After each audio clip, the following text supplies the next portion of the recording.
Hello, welcome to the Garden Revival BBQ, the podcast where we answer your big burning questions about gardening and don't grill any hamburgers. We record the podcast live on our Discord server. Join our community on gardenref.com/discord. We don't take ourselves too seriously, but we're very serious about plants. I am your host, IG, the indecisive gardener with a small garden and a mile-long wish list of roses. On today's show, we have Jason Croutch, owner of Fraser Valley Rose Farm in British Columbia, Canada, and the brains, face, and pruners behind the Fraser Valley Rose Farm YouTube channel. He's opened a whole new world of roses for me, so it's an absolute privilege to be able to interview him on the podcast. Welcome to the show, Jason. Thank you so much for being here. Oh, it's very much my pleasure. It's always good to talk to people about roses. There's so much that people want to know about roses or misunderstand about them, think they're very hard. Yeah. But they really aren't. They're a fairly easy plant to grow and so rewarding. That's good to hear. Have roses been a lifelong passion for you? No, it really came when I came around to gardening. And I think one of the phrases I heard from an author at one point was every gardener eventually comes around to roses. I did in a big way, and it stuck. And I think the reason for that, if you don't want me delving into it, is that I think it's the sweet spot. I mean, I think of the ornamental gardening from the extreme on the left, say, where you have the annuals that you have to plant every year, and they bloom their heads off, and they're wonderful, but you really have to start over again. And then over on the far right, let's say you have the trees, which are there, and they're big and established and doing wonderful things, but they aren't always the most ornamental, and you know, with some exceptions. So right in the middle there, I came around to perennials and roses as repeat blooming things in the garden that perform extremely well and come back year after year. And that just seemed like a great value to me. So that's probably the reason why I came around to roses. That's a nice origin story for you as a rosarian. What did you do before roses? I was working retail. That was my whole job in life. Was I went and got a retail management job working for PetSmart and Staples and other big retailers, but I was never super satisfied. And I was gardening on the side, a small, quarter-acre place, and my wife was, amazingly supportive and saying, well, if you're not happy, you got one short life on earth as far as we know. Go and find something that makes you happy. So I went back to school, horticulture, and I did this sort of later in life, maybe 20 years into my career, and then picked up a job, entry level, loading plants on the load dock of heritage perennials, and worked my way up to being a grower. I remember hearing a story on the Rose Chat podcast about a woman called Anne Belovich, and she didn't start collecting roses until after the age of 65.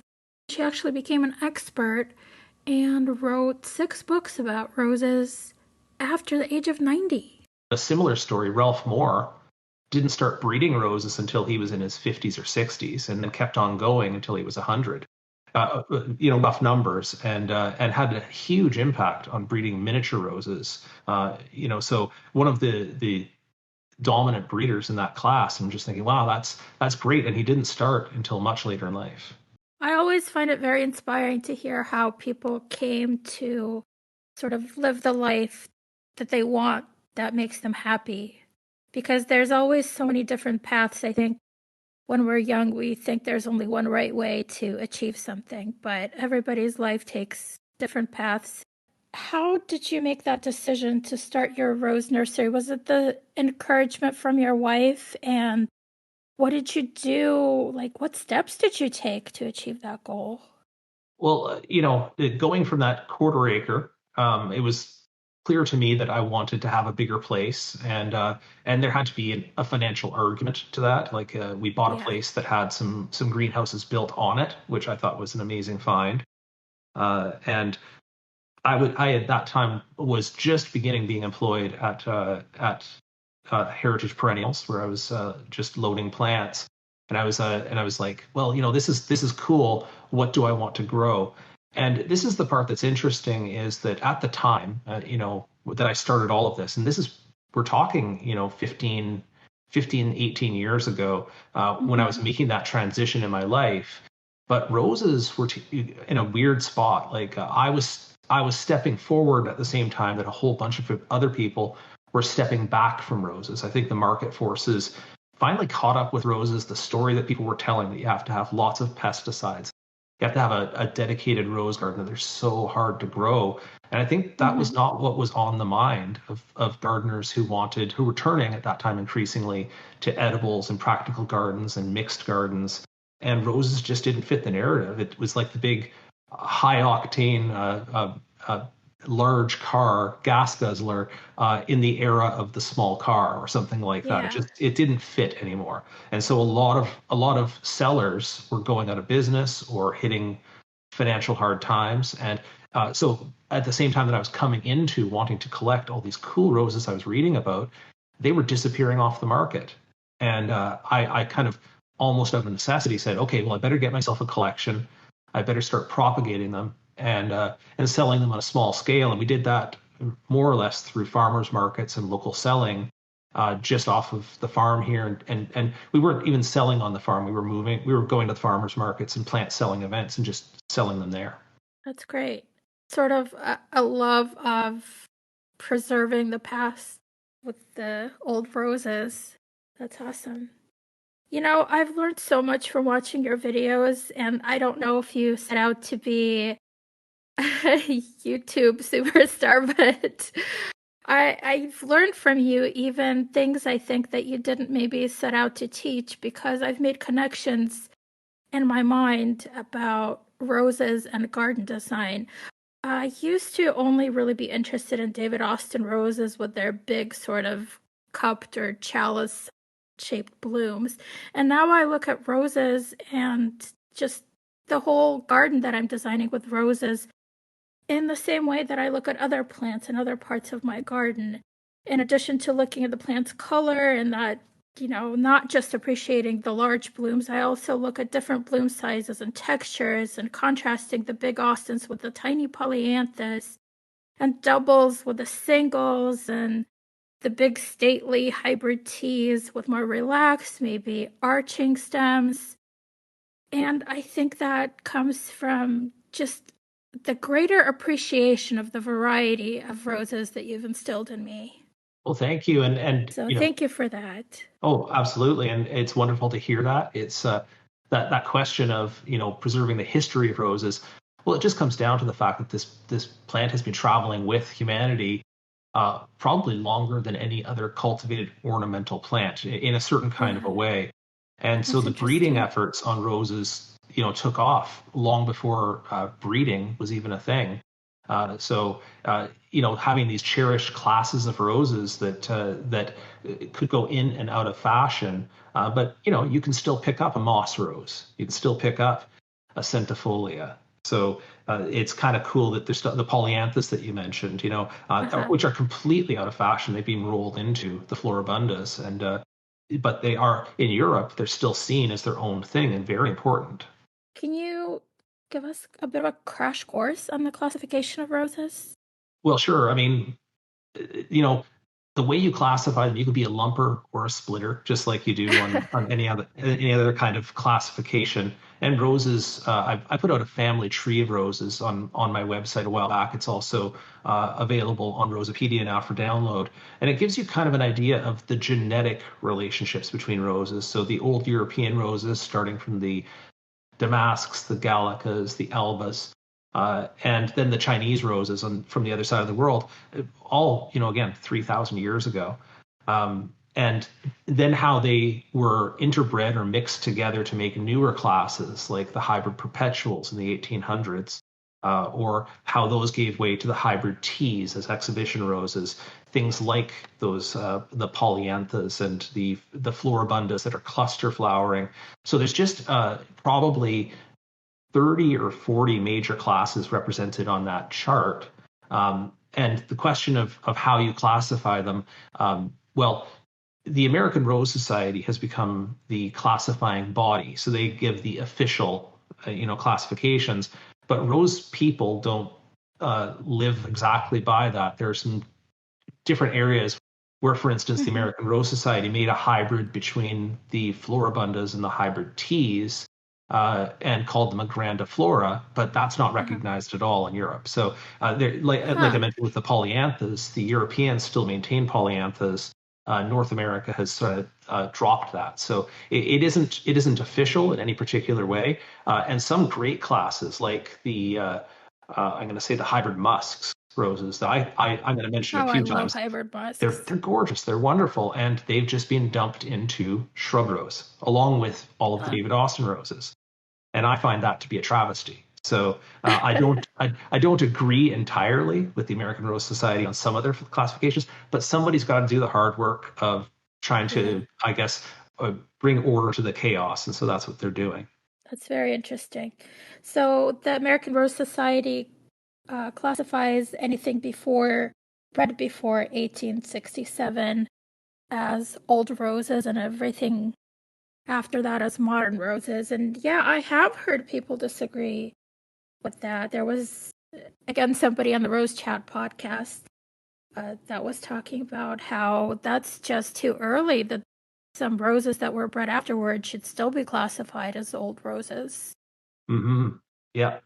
And you pick those characters, and like you say, the one that's is weird to me is to take the David Austin roses, which really are so popular and so distinct from the other modern roses, have a very, I guess, an antique reproduction quality to them, and just call them shrub along with landscape roses like Yeah, bonnet yeah, I've flower. seen It's like that. it's a funny thing. Yeah. It's kind of weird to me to call a David Austin just a shrub rose, and also a knockout rose is just a shrub rose, I guess. Yeah, exactly. And I saw in the chat here somebody asked, is there a particular reason for the year to be 1867? And it has to do with the first breeding of the hybrid tea class. So that would be a rose called La France, which I have in my garden now. And that was bred in 1867. So it becomes that break point between anything bred after that becomes a modern rose, and anything prior to that becomes an old garden rose. So you're 100% right, purely arbitrary.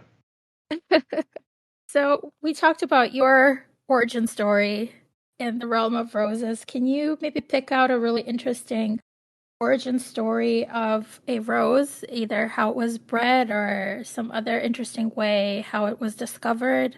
Sure, jumps to mind. The most famous story of this sort is the rose peace, which in the modern era, so this I'll give you a modern rose take on this, is that right before World War II, the Maillon or Francis Maillon bred this rose that they loved, Madame A. Maillon, and he was very concerned that with the rise of Nazi power in Europe and Uh-huh. war on its way, that this rose would be lost to cultivation. So he smuggled it out of the country to America, where Wow. it was held for a duration and then was able to be released right with the end of the war. So right on the final day of the war, that's when peace was released. And famously, they sent on the first meetings of the United Nations, they sent a peace rose to every delegate. And so it was kind of a great story that goes along with this rose. And that's why a lot of people love, I mean, the rose is wonderful anyway, but Hmm. a lot of people have this symbolic meaning for their garden. And if you don't mind, I would like to say for an old garden rose, that there's a rose called the bourbon roses, or a whole class of roses called the bourbon roses Hmm. that have an interesting story. There's an island between Africa and India, which would have been on the trade route from India back to England and France, called Ile de Bourbon, it's a French island at the time. And at the time, that's where East really met West in terms of roses. So they had hedges of Old Blush, which is a Chinese rose, and they had hedges of Autumn Damask on the island. And apparently, out of a natural crossing of those came the first bourbon rose called the Rosier d'Ile Bourbon, which was sent back from the head gardener of their plantations there, and sent back to a French breeder, and that became the mother of the bourbon roses, famous roses like Souvenir de la Malmaison and Louise Odier and things like that. So it really became the first repeat blooming modern rose. So if you wanted to pick a real important event that could be a Hmm. dividing line between the old garden roses and the modern roses, that might just be a more logical breakpoint. That's interesting. And, you mentioned the peace rose, and that in many ways is my origin story with roses too. Interestingly, I don't even have this rose, but when I was little, I went to a botanical garden with my mom. And I was born in Ukraine, so I don't remember if it was in Ukraine or if we were on vacation somewhere in the summer. I don't know. It was a long time ago, but there was a rose that I saw and it just blew me away. I remember it having a gradient, and my memory is that it was called Gloria Day. And then years later, I tried to figure out what was that rose because it just, over the years, not even remembering where I saw it, but just this very strong impression of it that I had left. And I found out that it was a synonym for the peace rose. Right, and it was released under a few different names, Gloria Day being one of them. Yeah. Madame Aimée Land was the original name, and then of course I think Goya was another name for it. So a lot of roses travel under a number of different names for sure. Yeah, and they might be released under different names at the same time in different countries, or it might be a rose that used to be named something else that got renamed in honor of some celebrity, current day celebrity, which, to be honest, I am not a fan of that practice. Well, it's all marketing, I guess. It is, yeah. I guess I should ask, are you a history buff in general, or is it just when it comes to roses? More or less, as the stories traveled with the roses, I learned them. So no, not in general a history buff, just enough to get along. That's interesting because you just speak with such passion about the history of roses. It almost seemed like a walking encyclopedia. Sometimes we have members join our community and they say they grow roses. I get excited and I ask them, what kind of roses are you growing? And they say, do you mean what color? So I think a lot of people don't know about the rose classifications, and a lot of times tags get lost too, and they can't look up the cultivar. Is there a way for people to look at their roses and try to figure out what class at least the rose belongs to, like by flower shape or foliage or something else? You can do a little. There is the flower shape, like you see peace having that sort of high centered bloom, that kind of like it's tall in the center and then opens out.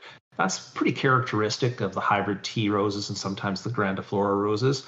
If it's flowering in clusters and is a bit shorter, you might guess that it's a floribunda. If it's very cupped and clustered and lower, you might guess polyantha. If it's fairly wide open and clustered, you might guess hybrid musk. So there's lots of ways that you can kind of sort of categorize in your head at least where it sort of belongs in its characteristic. Repeat blooming has a lot to do with it. Like if it repeat blooms, you're going to guess that it's a modern rose with some Chinese ancestry in it. And if it only blooms once in the year, then you're going to guess that it's an older garden rose or an early hybrid. So there's some things like that, but the killer app here, of course, would be having where you could take a picture, put it into a database, and it gives you the plant ID percentages. 70% it's this, 30% it's that.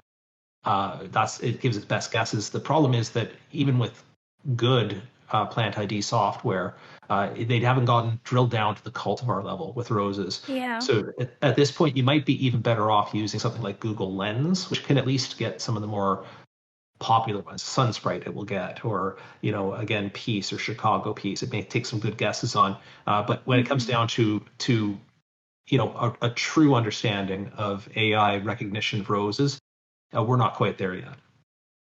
Yeah.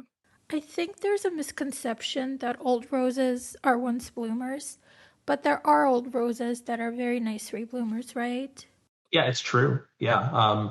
These are ones that might have some Chinese ancestry in them, perhaps, or not in some cases, but actually come before that arbitrary date cutoff, that 1867. So a class like the Bourbon roses, as I mentioned, is a direct hybrid between the Chinese and the European roses, but is before the cutoff. So they're considered an old garden rose, but they are repeat bloomers. So Zephyrine Drahin, which is that climbing thornless rose, that's Mm-hmm. so famous. That one is a bourbon rose, and so it's an old garden rose.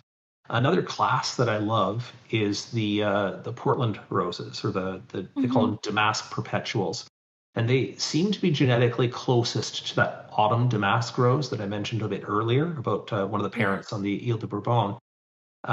And those are repeat blooming roses that have a lot of the characteristics of the damasks and the Gallica roses. Not very many visible features of the China roses at all, and genetically, it's an open question whether China's had anything to do with their breeding. But in that Huh. case, I'd be talking about things like Sidonie, Yolande Aragon, Jacques Cartier. Those are wonderful roses. So everybody wants to breed those reblooming roses, but why should people also consider growing roses that don't rebloom? Yeah, I mean, and I'm careful when I say this because there's no judgment attached to it at all. I love the idea of having old garden roses, and I think that everybody should, if they have the room, they should try to make space for an old garden rose, a once bloomer. But I understand that from the same reason why I said perennials and roses make a great sweet spot because they're repeat blooming shrubs, right? So that gives them some of their value in the garden. But in terms of one large flush, think of things like rhododendrons or wisteria, what a huge impact they can have all at one time. And that's some of the charm of the old garden roses is they can have, a 3 or 4 week push right at the, beginning of summer or late spring. Something like Lita, which is a damask rose that is white with uh, Mm-hmm. cherry pink edges. They call it the painted damask. You're never going to find a modern rose that has the charm of that rose and blooms all at once like that. And then it's done for the year. And when it's done for the year, it does its rest of its growing for the year. It shuts down early. It's very hardy to cold weather climates. So I think it's zone 4 Mm. or maybe even zone 3, but Wow. zone 4 typically for a lot of the old garden roses. And they don't require a whole ton of fussing. You don't have to go back and deadhead them later. So a painted damask would be one example, or you think of the old ramblers, something like a Leontine Gervais, which is a rambler that has the most intense musk fragrance to it. Blooms only once, but it just has an amazing garden impact when it's blooming, let's say. That is beautiful. Space Butler pasted a photo of Lita. Lovely. Right, and the close-ups on that, you just get that sort of like raspberry ripple edging on it. It's Mm-hmm. very cool. The buds show was red, and then it opens out with just the red frosting on the outside. And I see kind of a button center, which is something I don't have in my garden, so I need to get some. Yeah, that's pretty characteristic of the damask roses. So that one and another one is Madame Hardy, which was Peter Beale's Hmm. favorite rose, and it has that distinct button center, and then it has a green center or a green eye. It's the most perfect white rose you'd ever see. One concern I have about growing roses that don't rebloom is how do they look after they're finished blooming? Are they going to get a lot of black spot? Are old roses more prone to black spot than newer cultivars? They can be, yeah. Yeah. Yeah, they can be. I mean, I hear the kind of claims, competing claims, and I don't fight one side or the other, that old garden roses are, more disease resistant. And I don't think that's consistently true. Or Uh-huh. also that they're more vulnerable, which I don't think is consistently true either. So it's depends on the variety. If you grew a rose called Charles de Mills, which is a very well-known old Gallica rose, it has an unfortunate nickname, but true, called Charles de Mildew, which is it turns white and with black spot that looks terrible. And I mentioned Zephyrine Draheen once before in Uh-huh. this podcast was the old Bourbon rose. The Bourbon roses are famously susceptible to black spot. Oh, So unfortunately, they are wonderful roses. You get Variegata de Bologna or like with the stripes, you have some wonderful roses there, but they are sadly, for my climate on the West Coast, too vulnerable to black spot. And you take it 3 hours into the interior, up in Penticton or the Okanagan, and they do fine with those roses. So it is a little bit depending on your climate as well. yeah. And as much as I want to ask you, are there any old roses that don't get black spot that are the most disease resistant? I know it is dependent a lot on climate, and yours might be different than mine. So really got to look at local rose clubs and ask around your local area what does well in your area, right? Right. And even then, it's a little bit of trial and error. It's a Yeah. question of can you live with the good qualities as well as the bad qualities of a rose? Yep. And some you just decide over a period of time, well, this one isn't worth the work, and this one is. So you do it. Are there a lot of misconceptions that you've come across about roses? Yeah, I would say most of them are fairly self-inflicted by the gardening community. You know, like people want big, showy roses. So we do a lot of things that we've been told are the great things for roses.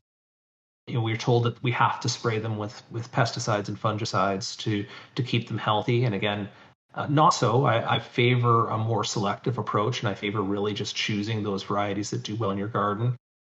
We're told that you should plant your roses in a rose garden alone, you know, as basically, you know, a formal expression of roses. And I don't think Yeah. that's a great approach. I think that's actually Hmm. a silly approach. I mean, every other gardening uh, common wisdom would say mix your plants because you don't want a Uh, monoculture, and you yeah. want to spread the bugs around. You want to have a good Right. mix. And with roses, we think, oh yeah, we're going to put them all in one garden with maybe a little boxwood hedge around them in a geometric shape. And I think that is silly. And then there's a lot of the ones around nutrition. You know, we get told old wives' tale. Oh, you need to give your roses, you know, a quarter cup of Epsom salts every year. Now, you know, there might be places where that's the right thing to do, but if you haven't done a soil test, you don't know your rose needs Epsom salts or magnesium, Hmm. and you could be doing more harm than good. There are soils that are magnesium dominated clays where you're locking out calcium by putting down more magnesium. So you wouldn't want to do it unless you know that's what your rose needs. So that sort of standard advice, well, this is what you should do to get great big roses, it's very anecdotal driven. Yeah. Another one that I'll mention is about the high levels of phosphorus, because you have NPK on fertilizers. And because I'm talking to a gardening group here, I'm sure you'll know what that means. Is that you know, you got those three numbers, and the middle one is phosphorus. And a lot of times they will say, if you want good flowers, whether it's roses or other things, you should have a super high level of phosphorus. And it just doesn't happen to be true. In fact, there's a number of states now that have banned fertilizers with high levels of phosphorus because it's just building up so much in the soil. So no, I think with roses, the nutrient that is most likely to be missing, it washes out of soil very quickly or volatilizes, is nitrogen. And if you're gonna buff up with anything, you ought to be thinking of a higher nitrogen and lower phosphorus, at a reasonable level of potassium as well. And that's a fairly good standard balance that you're going to find in things like alfalfa or in most animal manures as well. And you got to wonder why nature follows those ratios in plant waste or in waste matters, and it's because that's what the plants seem adapted to take on. So yeah, I would go for a high end, low P, medium K if I were guessing at plant nutrition. Yeah, that was an interesting thing I learned from your channel, your YouTube channel. Usually you hear that too much nitrogen can cause weak green growth and not a lot of flowering, but I was surprised to find out how much nitrogen roses actually need. Yeah, for a boost, because you can kind of count on the fact that if you've left your soil alone for a length of time, that nitrogen is going Hmm. to run out on your plants. And there is something to be said where if you go too high in nitrogen on anything, you're going to have some lush growth that is going to attract pests and so on. So you've got to find the right balance, but the right balance is not with huge high levels of phosphorus. Hmm. Can you tell us about the rose characteristics we can expect from today's best known breeders? Sure. I mean, if you said to me, I want healthy roses, and I know Hmm. we hear about knockouts and they don't need any more publicity from me. So I'm going to switch over to Europe and say Cordas. Cordas is a great breeder, and their head breeder is Thomas Proll. and they focus on healthy, no spray roses. And that's their claim to fame is like in their breeding fields and testing fields, they don't spray their roses. They want to know what's happening to those roses. Hmm. And, examples of those roses, you can think of South Africa, which is a yellow towards gold. It's a yellow orange rose and always knocks my socks off when I go to a garden. Another one that I love is called Desmond Tutu, That's a Archbishop nice Desmond name. Tutu, and it has it's the red rose that everybody's looking for, but just performs so well across a wide range of climates. And again, I've seen it do wonderfully here on the wet West Coast, and then I go a few hours into the interior, and it's super hot, and Desmond Tutu is still performing beautifully. Also, Earth Angel is another one that they put out fairly recently, and it has that kind of Hmm. rounded globular shape that people love in Yeah. Eden or that kind Yeah. of thing. So it is a little susceptible to balling, but all of the Cordes roses, they've just got so many of them, and they really have put the work into trying to make them disease resistant. Hmm. Another breeder I might mention just for showiness, I love his breeding, is Tom Caruth. He worked for Weeks Roses for many years. And Hmm. some of the best known roses on the market today, just widely grown, like Julia Child, or the sort of russet colored Cinco de Mayo, or Wild Blue Yonder. He had these wonderful cluster flowering roses. So beautiful that he's done there. And then, of course, I can't, if you say specifically talk about breeders and what you can expect from them, we can't say that without talking about David Austin roses, Of the course. largest breeding program in the world at this point, and just came from a guy who was breeding roses in his farm in rural England, and decided, well, I wonder if I could get the characteristics of those old garden roses, those beautiful bloom forms, the quartered and buttoned and all of those kind of characteristics, and put them into modern roses that repeat blooming and have the fragrance. And it has had some success in achieving that. So David Austin roses, and probably the best ones I would recommend there if you're starting out, look at the Climber Gertrude Jekyll, Hmm. which is in strong pink. Or if you're looking for a really bulletproof rose, look for Olivia Rose Austin in softer pink. And those two would exemplify what he's done. Both absolutely on my wish list. It's good to know that they are solid choices. Definitely. So I know that we can't possibly cover the full breadth and diversity of roses, but can you list a few examples of some of the more unusual ones or just really outstanding ones in their respective categories? Yeah, I mean, in terms of outstanding roses, I always love to point towards Buff Beauty. Buff Hmm. Beauty is a hybrid musk rose. Has Hmm. kind of the look of a noisette or a tea rose, but just has a great color, sort of buff, but apricot in bud. And just every time I go to the Queen Elizabeth Park or someplace where it's planted, I'm just amazed by Buff Beauty. So that's a really good one to consider. Another one I love is Stanwell Perpetual, and that's a Scots rose or Scotch rose, and Oh, it does repeat bloom, unlike most of the rest of its sisters in that group. But it's a soft pink, beautifully fragrant, blooms throughout the season, and tough as nails, and just does not. It's mm. it'll take shade, it'll take full Oh, that's sun, it'll something we take all poor want to hear. soil. Yeah, so that's a really outstanding one to consider. Something that I hear people ask a lot about is thornless roses. They're always afraid about their pets getting hurt. Do you have some examples? I know you said Zephyrin Druin is one.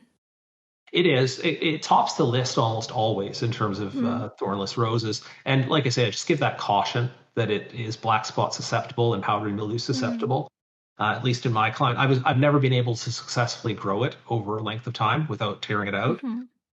But there are some old ramblers like Wilschenblau, which is I think that's German for violet blue, which is Uh-huh. as near to a true blue rose or violet rose as you can find with natural breeding, and gorgeous but big. There's a smaller one, more manageable, called Iceberg. Now, Iceberg, I'm not going to say it is perfectly thornless, and that's the truth of all of these. But I think what people are looking Hmm. for is relatively thornless, Yeah. and Iceberg and its offspring are like that. They're not highly armed and ready to tear you apart as you prune them, right? Another one you might consider would be Cecil Brunner, which is a polyantha rose, but a Hmm. climbing polyantha. So a Yeah. big, and they call it the sweetheart rose. And it really does have a great form and garden presence and is thornless. One more story I'd like you to tell us because I always enjoy when you mention this rose on your channel is Chapeau de Napoleon. Right. And we talked about those historical roses that travel with us. And Chapeau de Napoleon is a moss rose. So there is a mutation that arose on roses on the outer skin where they have this kind of mossy, resinous covering. It's the coolest thing. So anybody go look yourself up some pictures of some moss roses because they're the coolest thing. And Chapeau de Napoleon does one step beyond that by putting a cresting on the sepals of the rose. So before they open and as they open, these long ornamental mossed sepals are just like Napoleon's hat, a trifold hat, I guess It they really call it. does look like that. Yeah, it's the very coolest thing, and it is, when it's going through its bloom period. Yeah, that's a great picture in the chat there. But it was going through its bloom period. The unopened roses are just about as interesting as the open roses. Now, those Yeah. are great too. They have a great fragrance and everything else. And at the time, I hear that at the time of Napoleon, this was pop culture. This was a contemporary thing in there. So when he was defeated the first time around, I think they had to rename the rose something like Rose de Roy, like the King's Rose, as opposed to Chapeau de Napoleon, before it eventually settled back to the name that commemorated him. I So. love all the rose stories. It's so fun. One of the very many roses I have on my wish list is Variegata di Bologna, and it's a striped rose. Do you have any favorite striped roses? Yeah, and again, I'm going to mention that Variegatas of Bologna is another Bourbon rose. Okay. So it is going to be a bit vulnerable to that black Hmm. spot that we talked All about. right, I'm reconsidering. I am in Ohio. Yeah, it's super vigorous and it's a lovely rose. I've put pictures of it all the time. It's very photogenic. I put it on my It's so website. photogenic, yeah. Yeah, but other ones that you could consider things like Sentimental, which I think that's a Caruth rose, Tom Caruth. Another old garden rose that has good striping is Ferdinand Pichard. That's a hybrid Yeah. perpetual rose. Then there's a couple of other oddball choices. Oranges and lemons. The variegation isn't the same color. It's kind of an orange and yellow. Or another one that's very, very wild is called Pandemonium, which has the whole range of colors, red, yellow, orange, and everything mixed into one bloom. Hmm. And I'm enjoying that one a lot. I think it's a mini or small floribunda, so it is not huge in the garden, and it is. Hmm. I chose that picture as the leading picture on our website, Rosapedia. So, yeah, Oh, cool. it's a gorgeous one. Can you tell us what causes striping in roses? Yeah, it's just genetics. It's there's a genetic break in the code there Huh. somewhere, and it just holds on to it. And some roses that are striped, it's a mutation, so they will revert back to a non-striped version. So famously, Rosa Mundi, which is like the Hmm. first and earliest known of the striped roses, or most famously known of the striped roses, it's just a variegated example of Rosa gallica officinalis. And if you have it, it will actually in the garden routinely drop whole branches back towards the unstriped version or the pink version of it. So what would you do? Would you cut those out or just let it Yes. happen?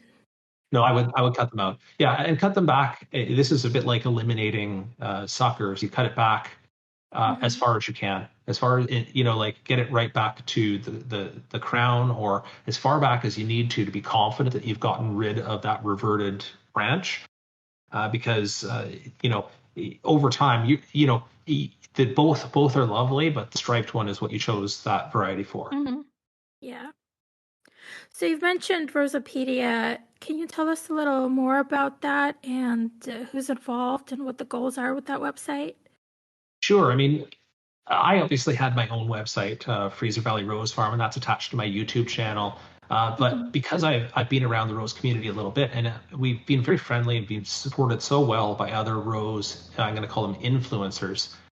Mhm. People who do either podcasts or YouTube or other, uh, produce information on roses. So I'm going to Mhm. give you some examples here.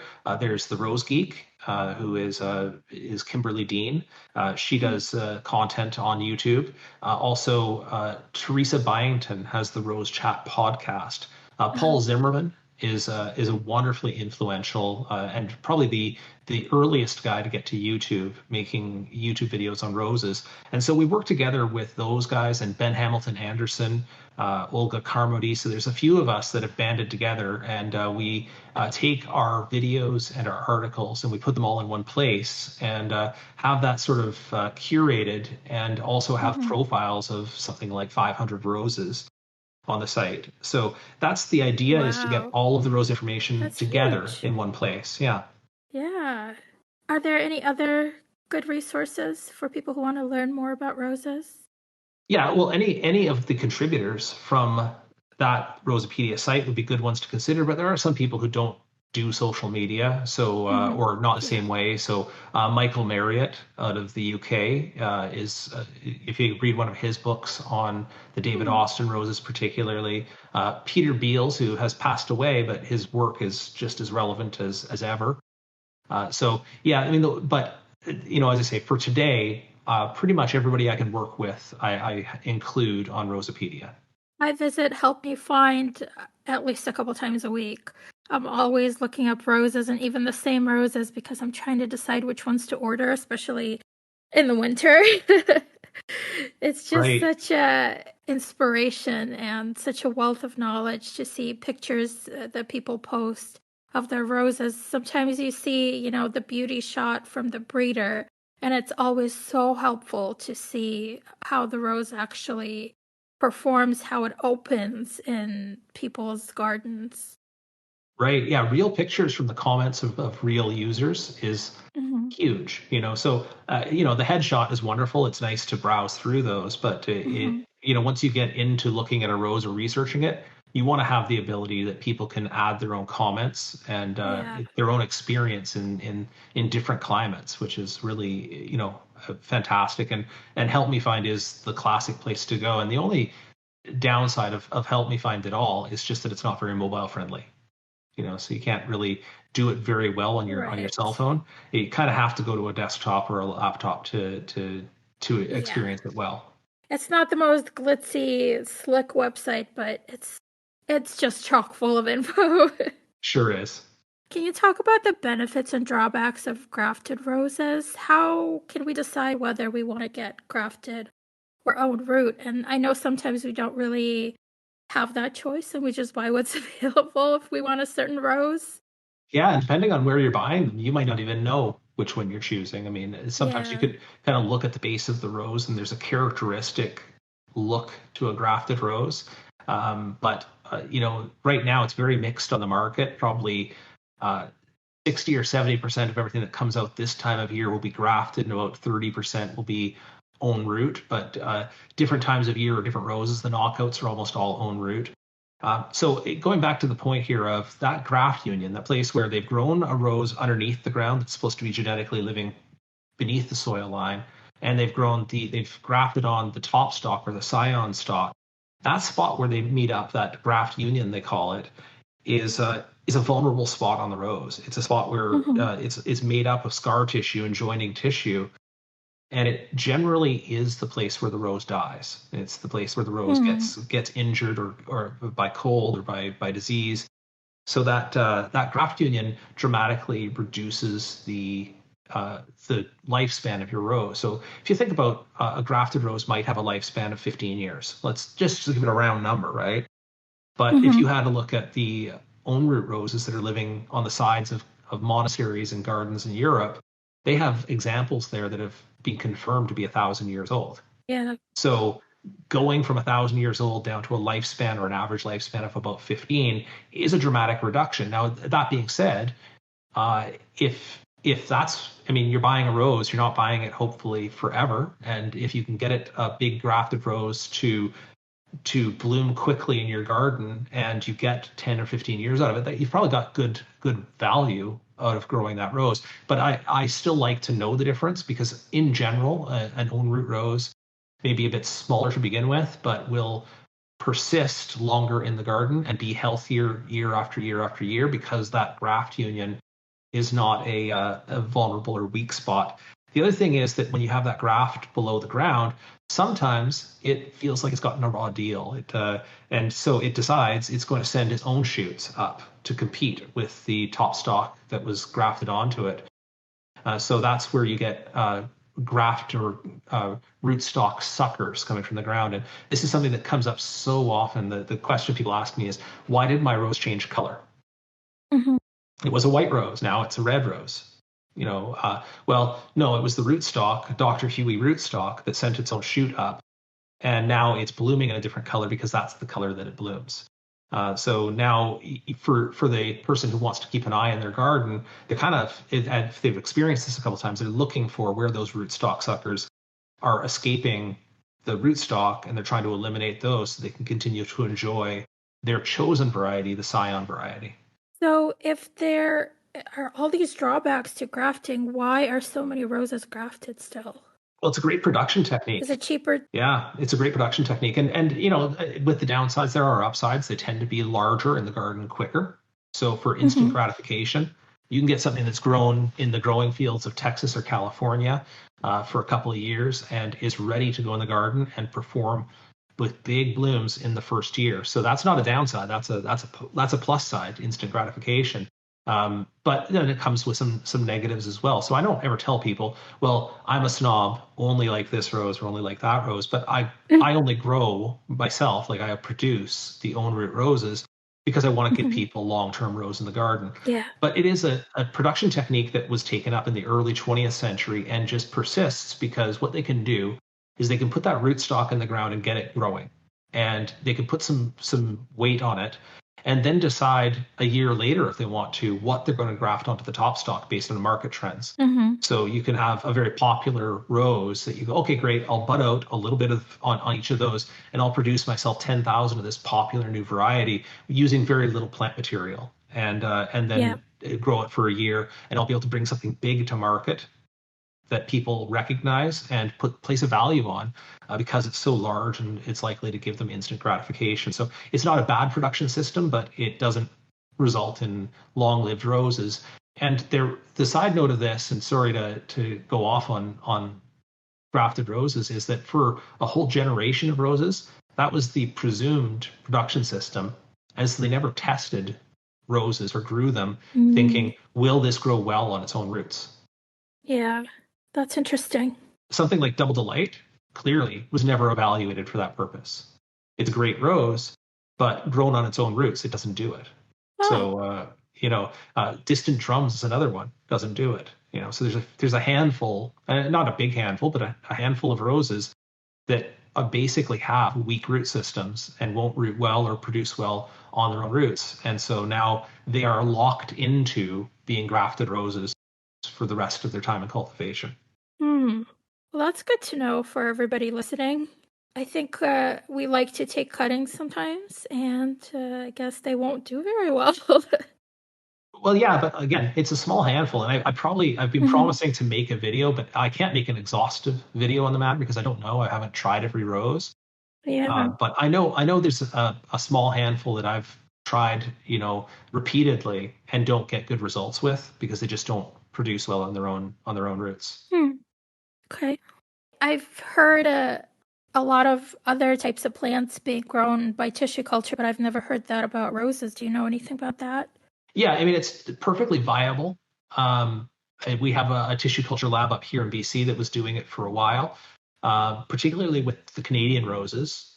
They were doing it in large numbers. I think it tends to be a fairly large, if you're doing big batches. And so some producers would do that. But I got to say that, doing it by cuttings is probably quicker. Yeah. Because if you start with tissue, you're starting with just a few cells. And you can do very, very large numbers, but the grow on time is extremely long.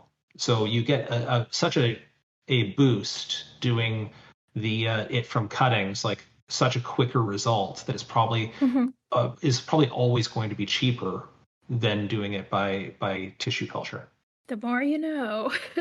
The one nice thing about tissue culture might be that they can do virus indexing, so they can make sure the roses are healthy. Yeah, So that would be a thing. cool.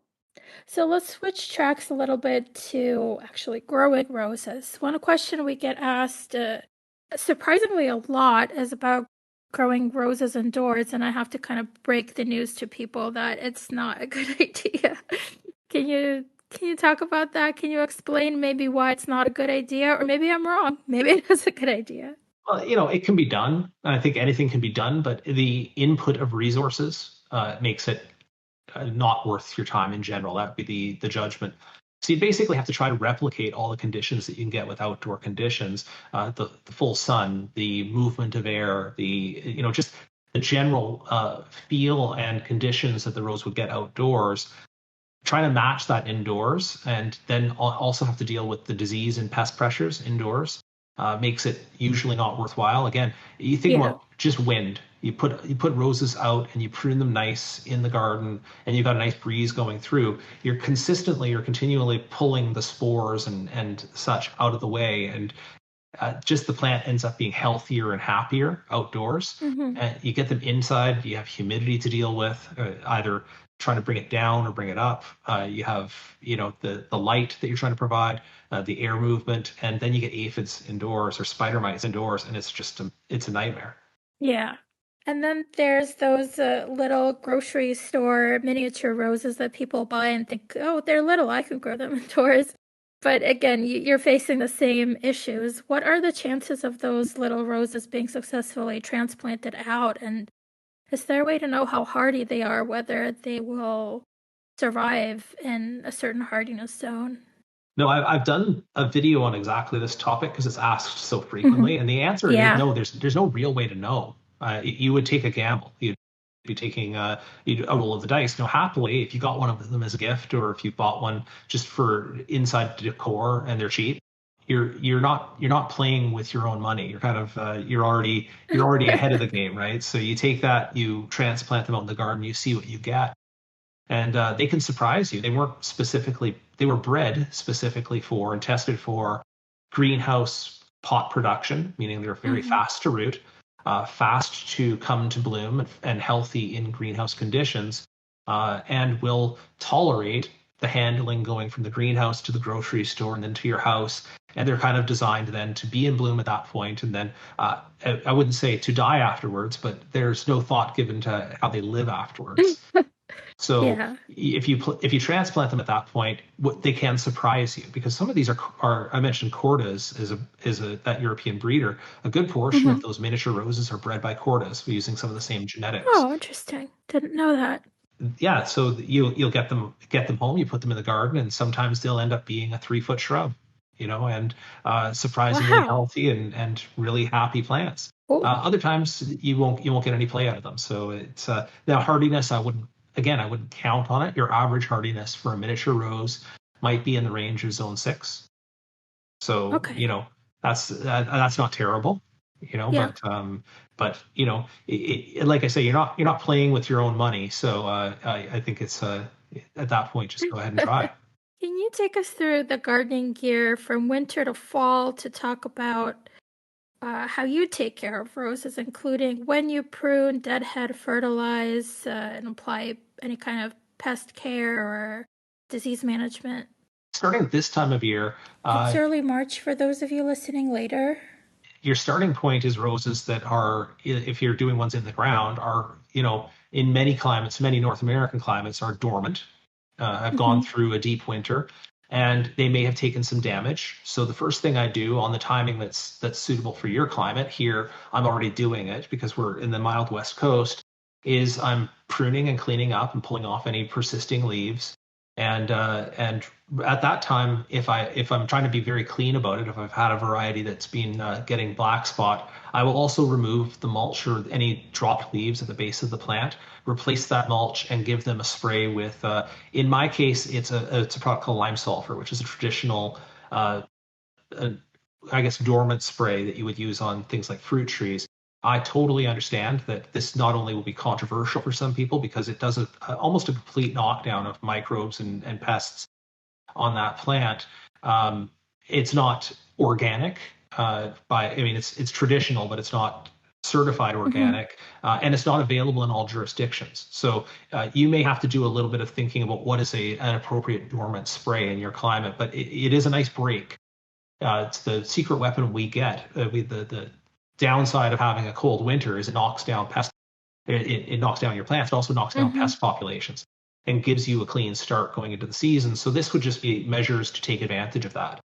Do a good cleanup, good pruning, thinning Mm-hmm. of the rows, get some of the old crusty stems out of the base of it, and send it into the season with a little more oomph to it and clean as you can get it. And that's the idea. Mm-hmm. From there, I also usually feed right around this time. I use alfalfa, a cup of alfalfa per rose. It has the high N, low P, medium K that I was talking about, Mm-hmm. just to give them some push into the season. You can go with conventional fertilizers, and that's fine, but the alfalfa does improve the soil texture and feeding at the same time. Coming into the season, then what you're doing is you're giving it every month or 6 weeks. You're giving it another push of that alfalfa or a light dose of fertilizer as needed, as you see by the growth. You're keeping it consistently watered.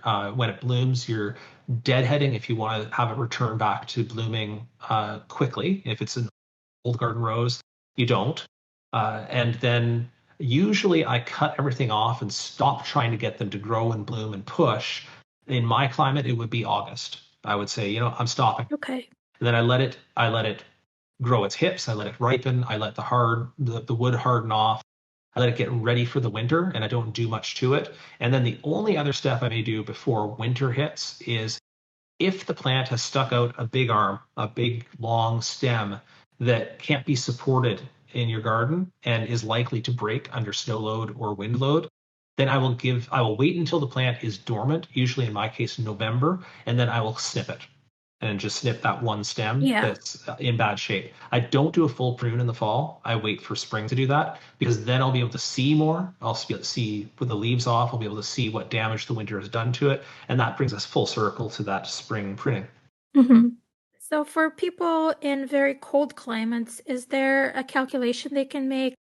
Like what is their equivalent of August? Do they calculate how many weeks before first frost?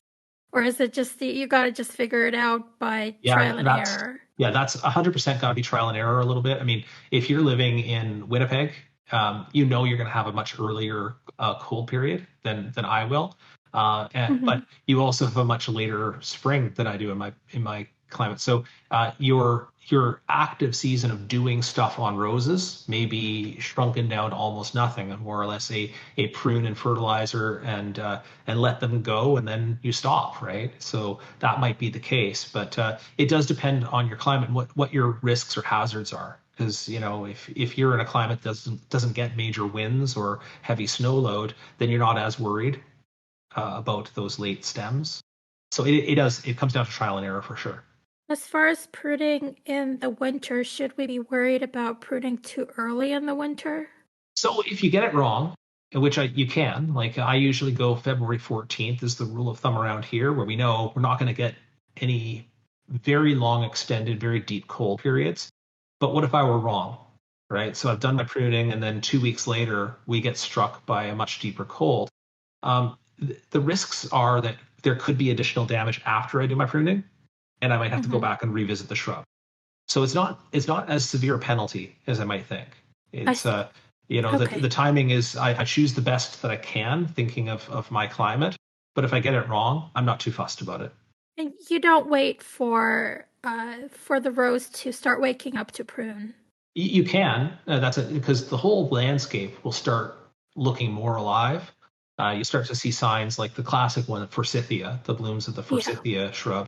But you'll also see hellebores coming up. You'll also see daffodils. You'll also see like the whole landscape is starting to look alive. And at the same time, roses will start to show their little red buds. And if your timing, if you're looking at the weather, you kind of know, okay, rule of thumb in my climate, March 15th. They every climate seems to have their rule of thumb date.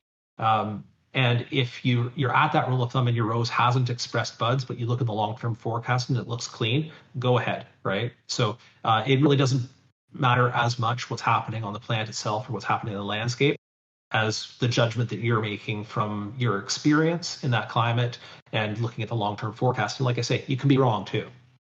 Mm-hmm. As far as fertilizer, is there such a thing as applying it too early, or will it just sit there until it gets warm and it can't activate until it gets warm enough anyway? It depends on the fertilizer. So Mm-hmm. alfalfa, for instance, has to go through the biological process of the soil Mm-hmm. waking up and the microbes processing it. Osmocote has a coating that releases in warmer weather. But let's say, there is a way to make a mistake. If you over applied a pure chemical release fertilizer before the plant was waking up and just dumped a whole bunch on, yeah, you could burn the roots. So Mm-hmm. it depends on the fertilizer. And, Okay. and of course, some good judgment in how much to apply. Yes. Is your strategy different for pruning once blooming roses versus repeat blooming roses? Yes, because the once blooming roses they bloom on old wood. So when I talk about going out first thing in winter, and if I did a low prune on an old garden rose, something like that Madame Hardy or that Lita that you showed earlier in the pictures, then you'd be depriving the plant of a whole bunch of the wood, the stems that it would be blooming on. So Mm-hmm. you'll get a much less impressive bloom period that year. So typical advice is to wait until after the bloom period to do a tidy and thinning on your old garden roses. Okay. Now, that being said, if they've gotten completely out of shape and you just can't wait, you don't want to wait, you're here Mm-hmm. in late winter and you see a big old garden rose that has a ton of stems and you want to do a thinning right now while you can still see it, I'm not against that at all. You just know that that kind of activity will cost you some flowers, but honestly, something that has way too many stems in it, you're probably doing the plant more good than harm by doing a thinning and reshaping at this time of year, even if it costs you a few flowers. I see. Zeno in the chat is asking, are there roses that bloom at different times so you could have an early, mid, and late show? Yes, there are for sure. And so the old garden, so I'm going to say start with the Scots roses. Are the earliest in Mm-hmm. my garden. They will be mid to late May here, so they're earliest.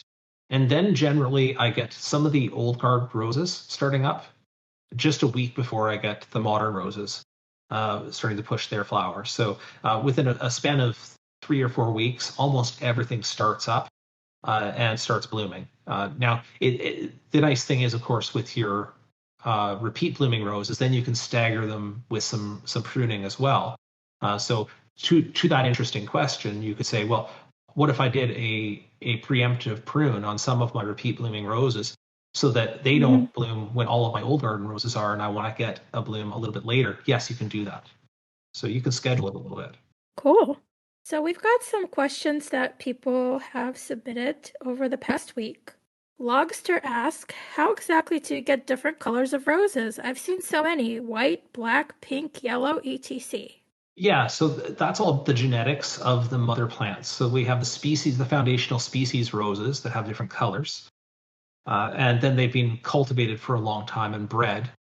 So the European breeders, or I guess the nurseries had those old classes, the Damasks, the Gallicas, even the Centifolias and the Portlands, would have been variably in shades of white, pink, or darker pink. It was pretty much what roses were. Even the roses they said were red, there was a different definition of red back then, Mm-hmm. which was just a really deep pink, verging on purple. And it wasn't until the Chinese roses came over that they got a true scarlet red, which would have been one of the stud China roses. And then they also added the Prunetiana roses, which had the saturated yellows that came from the Persian roses. So with all of those in place, they've just combined them and brought them into modern genetics so that they can all breed together, and then they can get the different color combinations, including the oranges and the apricots and all of those colors. And the only thing that I know is absent from the modern roses, genetically speaking, is blue. There is no Mm-hmm. delphinidine or other blue pigment in roses. They can't really do anything except When I mentioned Vilchenblau, that sort of dark violet or purple can fade to something that looks like mauve or blue. That's present. And there have been some transgenic attempts at moving some blue genes into modern roses, but nothing impressive. So that's Okay. what's missing from roses. Black is always going to be a very, very saturated red or purple. Hmm. So it depends on how warm it is when it blooms, or how hot the climate is, or what light it got. So they can get something that gets close to black in a very hot climate with a deep red rose. Nice.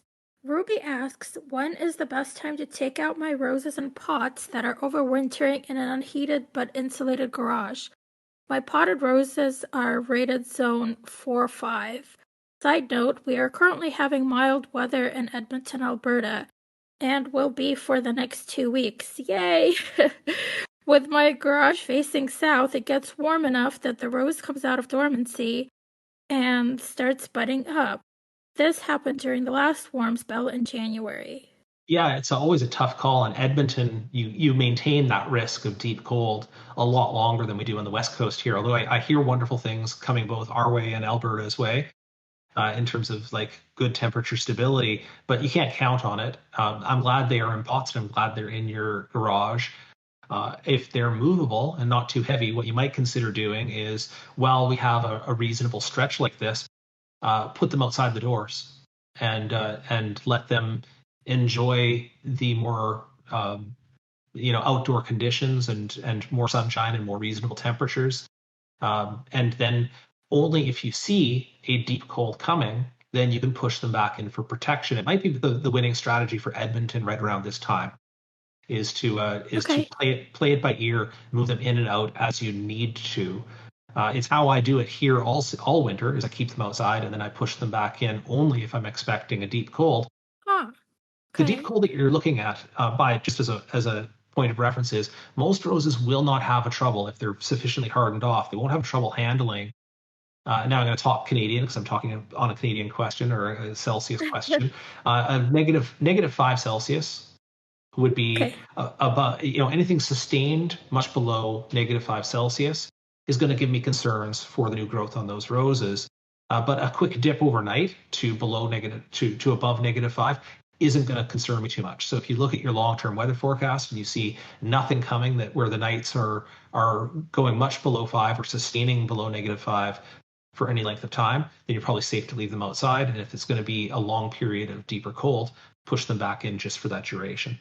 Ruby also asks, any tips for gardeners pushing zones? Zone 5-6 growth and 3B4A for roses, especially overwintering.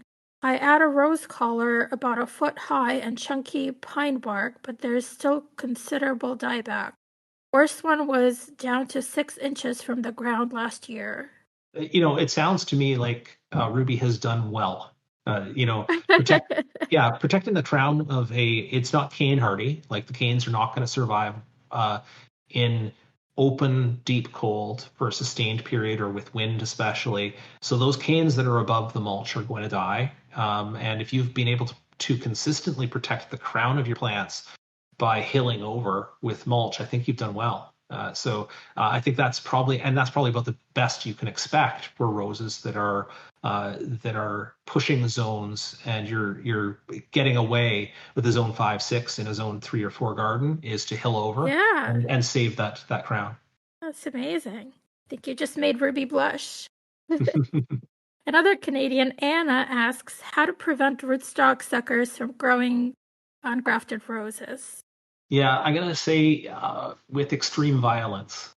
So you'll want to see where that rootstock sucker is coming from. You want to dig around it to get a good idea of where it's joining up the root system. And then forgo everything you know about taking a clean cut. I want you to grab that sucker from the base where it joins the roots and pull it hard down and outwards so that it actually breaks off the roots that it's sitting on. You're actually trying to eliminate the spot on that rose, the root spot that has decided unwisely to send up a sucker for you. So that's what you're trying to do, is you're trying to eliminate it if you can. Sometimes you can't even get to it, which is too bad. But just giving it Mm, a neat snip at ground level just means it's going to branch a little bit lower and it'll come back for you. There's no way to stop the rootstock from thinking that it's got a raw deal and it has to live its entire life underground. And now I want to send up my own sucker to have a bit of the sunlight. And that's just a feature of certain rootstocks are worse for it than others. But there's nothing to discourage it chemically or any other way. But when you see it, you want to eliminate it as quickly as you can. And the other wise thing would be get some cuttings of your top stock, of your scion.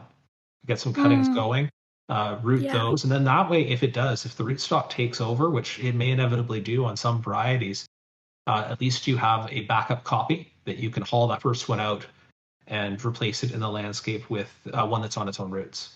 I wonder, I think I believe it's a bonide product called Sucker Punch. I wonder if that's effective or even safe to use on roses.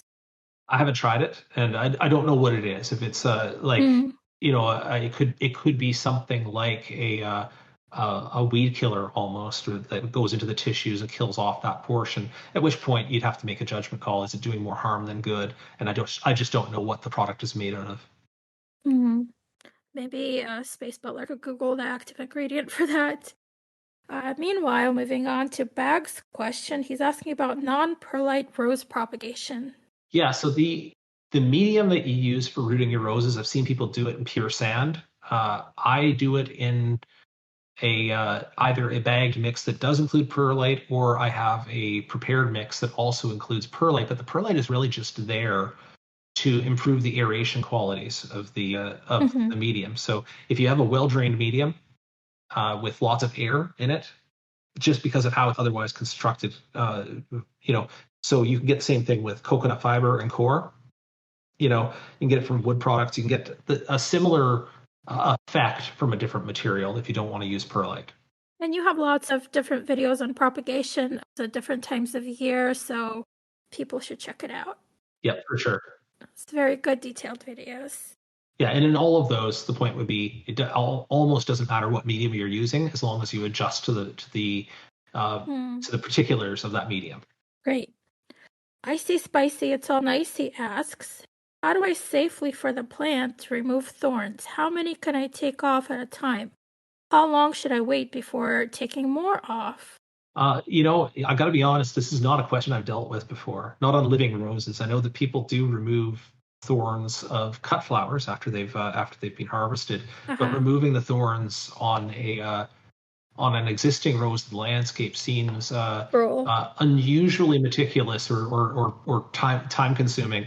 That being said, if this is something that you want to do for your own landscape, it's just the thorns, the prickles, are part of the epidermis, and they don't do a lot of damage taking them off. So when you actually knock off the prickles or the from the stem, you may see a little bit of exposed, green underneath, but I don't think you're doing a ton of damage when you're pulling them off if you Okay. pull them off cleanly. So I think you could go ahead and do as much as your heart is content to do.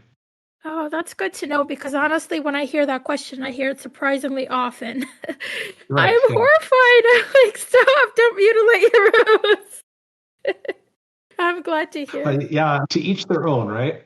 Yeah. I think a lot of people are just worried about their pets. Yeah. I think pets are usually smart enough not to get hurt, but there's all kinds of pets. Yeah, you can't count on it, right? Yes. Plot Holtzy asked for recommendations for reputable online rose purchase sites. Okay, so I'm going to talk about the US market primarily here, because I would imagine when it comes to my viewership, it's primarily US that they're talking about. And I'm going to say that High Country Roses is a good place to look Hmm. at. High Country Roses is own root, and they produce plants just very much like on the same production method and schedule that I do. Right, so like I take the cuttings one year, I put them into a small pot, I grow them out to a certain size, and then I mail them out to people.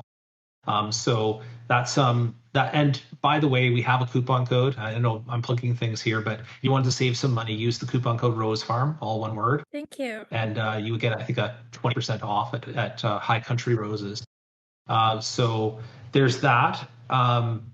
Then there's also heirloom roses. Heirloom roses is out of Oregon. They make a slightly larger pot. So they go into a 1 gallon. which makes a bigger start. They also cost a lot more money.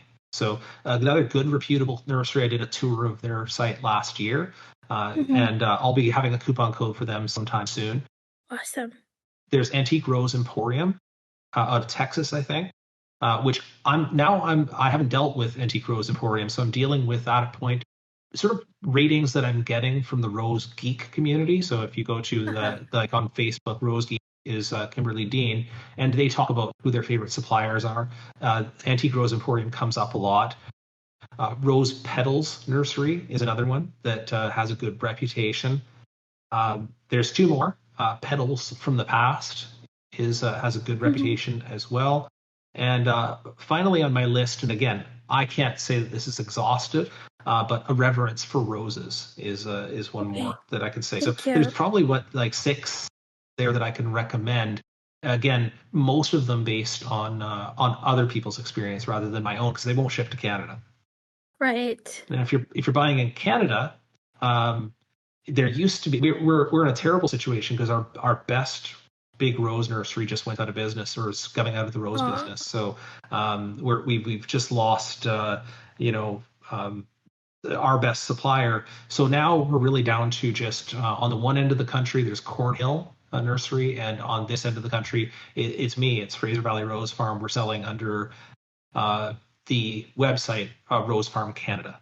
So that's those are your options in Canada right now. If you're not getting the bigger grafted, primarily U.S. grown grafted roses out of the garden centers.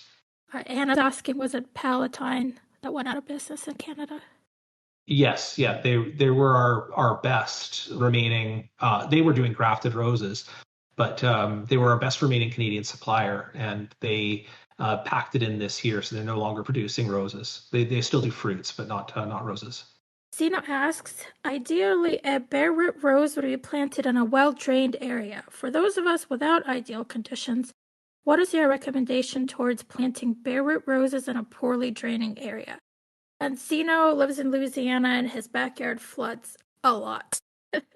Yeah, I'm really sorry to give you an answer that might not be the one you want to hear, but roses probably will not succeed in a spot where they get any extended periods of standing water at their roots. Now, I guess it depends on how long that standing water is there for, and all of that. But if you can't improve the drainage, it sounds like you've got a heavy clay there, which it limits your options dramatically. So if you can't improve the drainage, then you have to kind of go up. You have to go up into a container or a raised bed where you fix to the drainage situation. They need about 18 inches of non-waterlogged soil for them to be a good bet. Zeno also asks, has there been any anecdotal evidence on using root stimulators, specifically IBA, in combination with a newly planted rose? Yes, tons of anecdotal. I hear this talk all the time, but it's not well founded in science. So IBA is it's an auxin, and auxins can be varying on their concentration and the stage where they touch the plant. They can either increase apical dominance, like make things go straight upwards. They can encourage rooting, or they can kill roots, or they can kill the plant, right?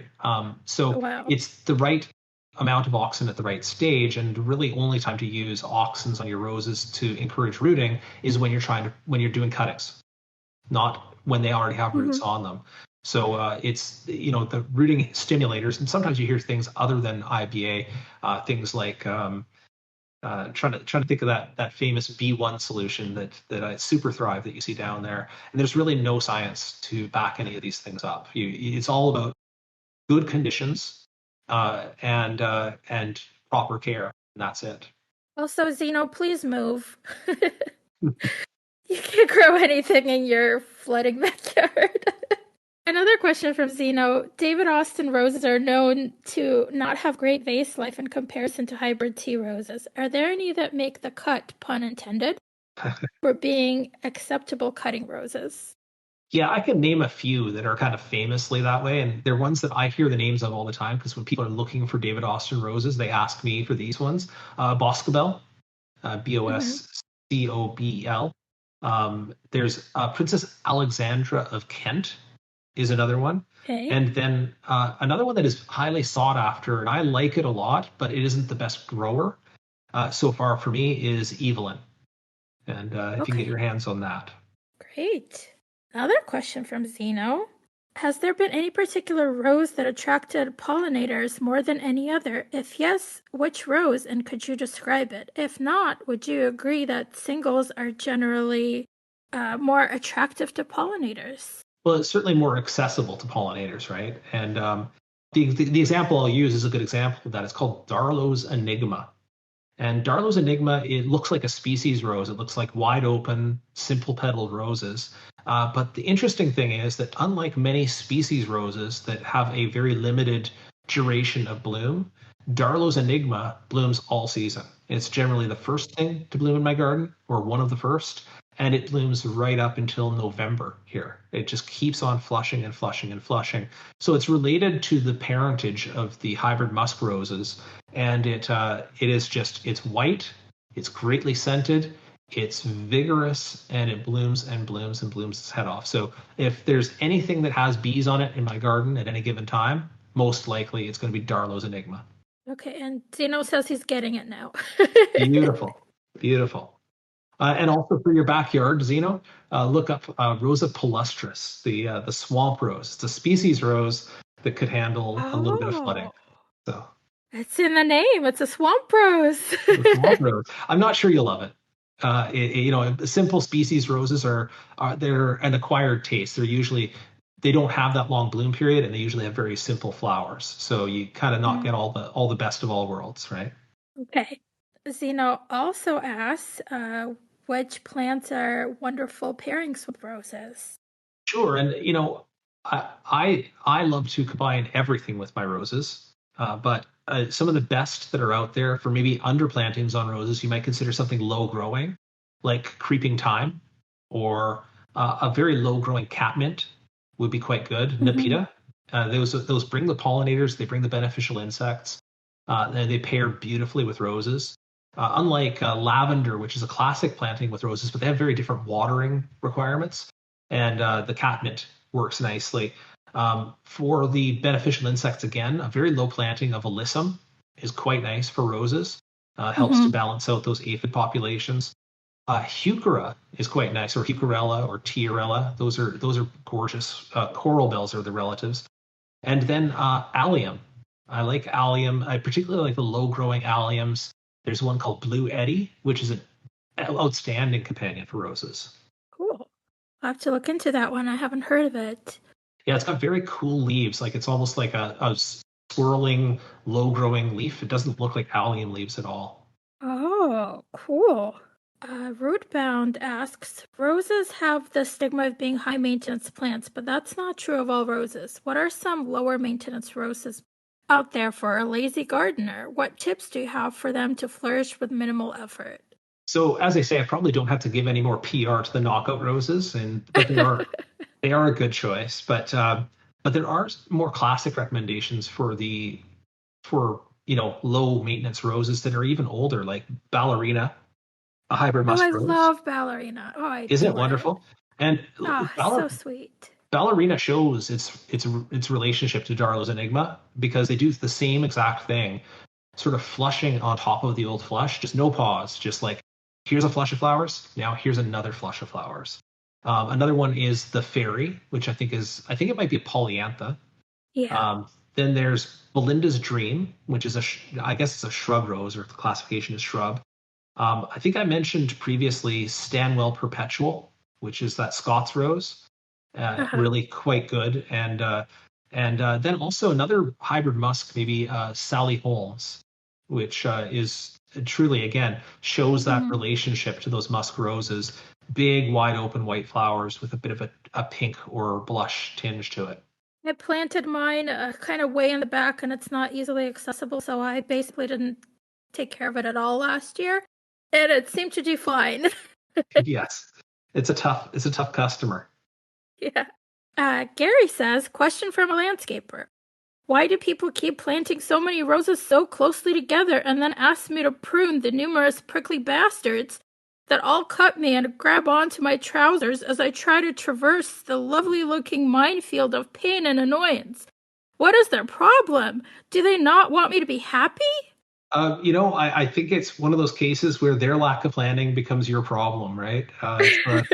It's not fair. It's not good. It's not right. But they haven't considered, that there is the appropriate use of roses in a hedge, but then you should be able to tackle those with a hedge trimmer. So very lightly or very thin stemmed roses you can handle with a hedge trimmer. But if they are indeed planting bigger, more thorny roses closely together and not paying attention to how wide they should be or giving them space in between, yeah, it's just their lack of planning.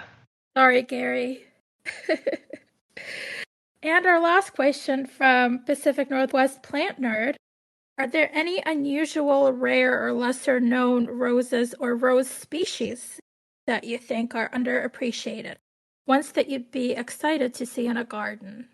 It always catches my eye. Some of the species do catch my eye. Things like Rosa rubrifolia, or Rosa glauca. It depends on who you listen to for the botanical name there. Mm-hmm. But it has a leaf that is more purple or glaucous, blue, purple. It's just gorgeous. And you get it in the right sunlight. And especially if you prune it down every couple of years to refresh the growth, you get this fresh growth on it that is just an amazing color. So it's more so Beautiful. For the foliage than it is for the flowers. And it has nice hips on it later in the season. Another one that has for hips, Rosa moyesii. And Rosa moyesii has beautiful urn-shaped hips later in the season. So I appreciate it a lot. I love the blooms when it comes into season.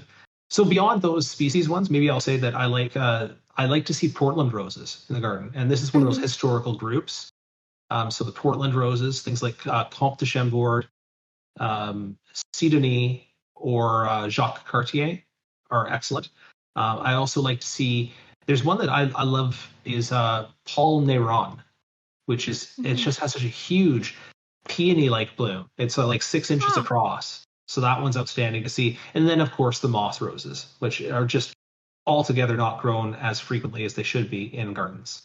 Nice. Thank you for all those amazing suggestions. I'm going to go back through, Google every one of those, and add to my wish list. If you have the space, right? I don't, but that's a problem for tomorrow. That's right. Gary, what's going on? Oh, the peace rose? I'll get the peace rose. It's very easy to find. I've seen it in just about every nursery. Yeah, those pieces so common you'll even find it in the body bags at the hardware store. Okay.